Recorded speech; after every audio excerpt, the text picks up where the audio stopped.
Hey guys, how you doing? It's me, Alan, here at Lfcredchat. We're going to go over the Crystal Palace game. If you watched my other one, the Tottenham post-match press conference, post-match press conference, you would have seen I was joined by a special guest. He's went off for a drop now.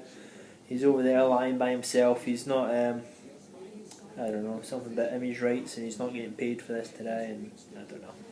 Oh well. Can't find good help.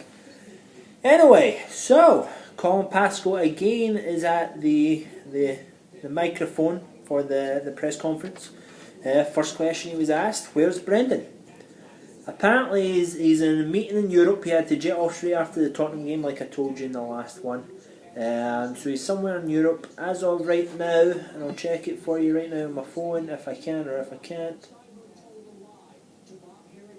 Yes, I can. So he's in Italy. That's where he is. On business, on club matters in Italy, where we have been heavily linked with a player from Roma. But that's just speculation. I don't know anything. I haven't been told anything of the difference. So he's there on business. Alright, second question, he was asked about injuries. Normal second kind of question. I think for Pascoe, I think he thought the journalists were trying to get something out of him for this one. They really weren't. Steven Gerrard, we know now he's out for 3 to 4 weeks. Sterling, they're still monitoring, and Kolo Toure will be back on Monday and resume training thereafter. He was asked, is there anybody else? And he kind of, also after the Brendan Rodgers thing, they were asked if it's preliminary. He said it's none of your business, and there was a whole bunch of laughing. And that kind of led on to this one. How he was kind of, not willing to tell you anything. He was asked, is there anybody else that's injured still? And you're looking for the normal stuff. Brad Jones is still out. Rossiter is still out. His operation went well on his ankle. Flanagan's still out. When will he return to normal training and stuff like that? That's what you're looking for. The normal ones, everybody knows they're out. We're just looking to find out how far along they are. But he kind of went cagey in that. He didn't want to talk, so that's the way he is. You can see that Brendan knows how to say stuff without saying anything.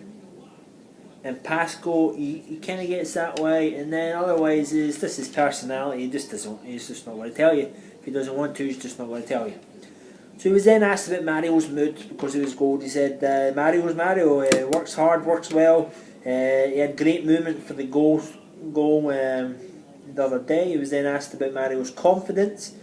It's a group effort. It's not. He was asked about his confidence, and if he now that he's scored the goal, if he's going to go and knock on the manager's door and tell him, I need games, I need this, I need that, I need to be playing more.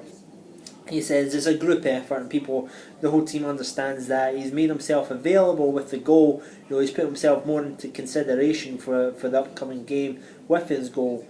But nothing more than that. The Mario will be coming to anybody's door, knocking them down, telling people to start and stuff like that. He was then asked, because Mario scored this goal now, does he get a run of games? Does he need the run of games to keep his confidence up?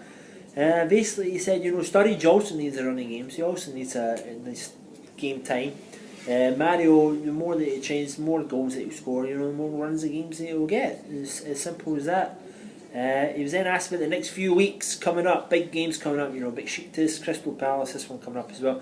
But after that, Crystal Palace, Besiktas, Southampton, Besiktas, Man City, I think, is into March. I haven't looked at it far yet, but he's asking about that.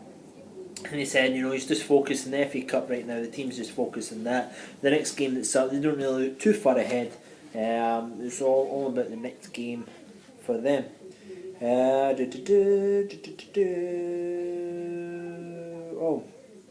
okay. With the games coming up, does I can't even read my own notes. That's pathetic. With the demand that will be placed on these games coming up, do these games get a little bit extra game preparation? He said again that they are just looking forward to Crystal Palace. That's all they're planning for. That's all that there is for them at the moment. In recent times, the Palace game hasn't gone too well for them, especially down there at Selhurst Park, and he said that you don't look back. It's a tough place to go, we know that, because of the games that we played there, but we'll go there to win and try and move on through the competition and field a strong team. He was asked about Gerrard, and at the time he said he didn't know the scans hadn't come back yet. And I've known for a while he's been out for 3 to 4 weeks. I'm sure you have, watching my videos. You'll be well versed on Twitter, and if you want to follow me at Lfcredchat on Twitter. So we've known that for a while. I don't know if Pascoe really cares about all that stuff, if that's his department, or if he's just more training the boys that are there that show up, and Brendan Rodgers gets more briefed on, you know, scans and all the rest of the stuff. He was talking about Emre Can. Should he move up into midfield? He says he's been fantastic at the back three. When they were scouting him, you know, they saw him play as a centre back, and they also saw him play further forward. And when he came under the premise that he would play anywhere for Liverpool, as he is. Development wise, he's fantastic. This is his key word. Brendan Rodgers' key word is outstanding. Pascoe's key word is fantastic. Fantastic. He just gets on with it, you know. There's no if, buts, whys and about it. If he's told to play somewhere, he just gets on with it and does it, and he does a good job about it. He was asked about Pardew, says he's doing a fantastic job there at Crystal Palace. He's an excellent manager and a hero to the Palace fans. He was then asked about the FA Cup. The FA Cup's a great competition, of course, is what you're going to say. All about the next game, all about Crystal Palace coming up. So the team and the squad and everybody involved are all focused towards the Crystal Palace game. They were then talking about the previous Palace game, you know, the 3-1 defeat down there, and Brendan must have talked about it being a watershed moment, and he was asked about it. He said there was a real low in the camp, and we thought, you know, some sort of tweaking was necessary, and the group responded well. And since then we've gone on and pushed on from that. He was then asked about confidence in the team after the tweet. He said, yeah, there's a renewed confidence, but there is a lot of way to go. They all train well and work hard, and the lads just want to win. Defensively better, he was asked about that. Brendan Rodgers has worked very hard on the defence, trying to find a way to stop goals. He said, like if you're trying to find a way to score goals, Brendan's been working on that, trying to find a way of stopping goals coming in. So Brendan's really took the bull by the horns and then get stuck in with the defensive, I guess, coaching and really trying to make a solid back three or a back four if you involve Mignolet there as well. He was asked about Mignolet. Some sort of joke. He's Simon now. I thought he was always Simon. I don't know. Over my head. If you can tell me, comments down below what that joke's about. But there was a laugh. But he was asked if he was a different keeper after coming back, and me, myself, everybody else that's out there have all said the same. You know, after his slump, he has come back and he has been a better keeper, and we're all willing to admit that, and he has been very, very good. Basically, he glossed over the question. He just said that Simon's a fantastic keeper. Thanks for your comments there. That was. Let's see. Oh, he was talking about the atmosphere down at Crystal Palace. It's a difficult game, of course, like I said before. It's tough down there. You have to play our best game. You have to play the best team to really go down there and get a result. The atmosphere is fantastic and stuff like that. He was asked about the settled team, with the settled back three. And it was something done on purpose to try and get a little bit more stability there, that not a lot of people have been coming in and out of that back three only as and per. Injuries have dictated so, but they're pretty much set on an Emre Can, Scuttle, Sacco back three at the moment and not really looking to change it. But if it did happen with Emre Can moving up top, you do have, well, he didn't say this, but this is just me saying, you do have Kolo Toure, Lovren that can fill in. Kolo Toure, a right-sided centre back, and Lovren on the left side of the centre back makes it kind of difficult for Lovren. In my head, I would put Kolo Toure in there, right-footed right centre back. There you go. So with Emre Can possibly moving up or possibly staying back in the back three, do you think you have a good amount of cover in the centre defence and midfield role? He said, yeah, you got Joe Allen, you got Henderson, and of course Lucas is out now, so this is why he was being asked this question. He was asked about now progressing more in the cup. Do you think it's going to be likely to have, you know, the younger players play in the cup? He said, you know, we're going to field a strong team, strongest possible team, because it's going to be a tough game down there at Palace, and really that's the way.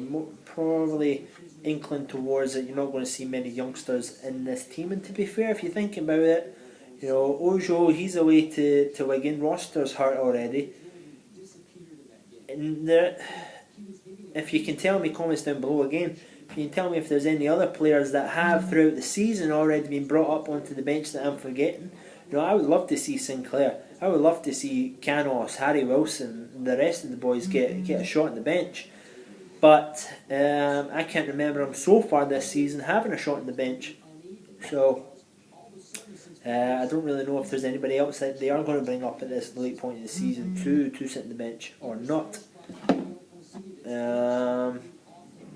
He was then asked about Emre Can again. Does he have? He was asked about.